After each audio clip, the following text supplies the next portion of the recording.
আয়াত নাজিল হতো ওনার উপর কোরআনের ভারে, কোরআনের পাওয়ারে উটের পা গুলো, ঘোড়ার পা গুলো মরুভূমির বালির মধ্যে দেবে যেত।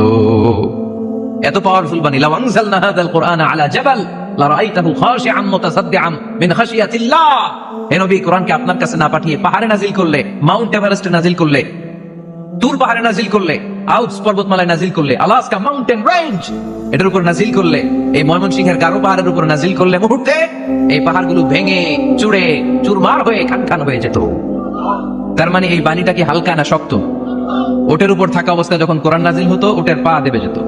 ঘোড়ার উপর থাকা অবস্থায় কোরআন নাজিল হলে ঘোড়া বসে যেত। শীতের রাতে কোরআন নাজিল হলে আম্মা জান আয়েশা বলেন, আমরা কম্বল গায়ে দিয়ে কাঁপতাম। ওয়া ইন্না জাবিনাহু লা ইয়াতাফাসসাদু আরাকান। রাসূল সাল্লাল্লাহু আলাইহি ওয়াসাল্লামের দাড়ি আর থুতনি বেয়ে ঝরঝর করে ঘাম ঝরতো। এক সাহাবীর মাথার মধ্যে পা রেখে বিশ্বনবী শুয়ে আছেন। ঘন্টাখানিক শুয়ে থাকলেন। সাহাবী বলে, আমার ব্যথা লাগে না। বিশ্বনবী শুয়ে আছেন। হঠাৎ করে বিশ্বনবী ঘুম থেকে জাগলেন, কিন্তু এই সাহাবীর রানের উপর থেকে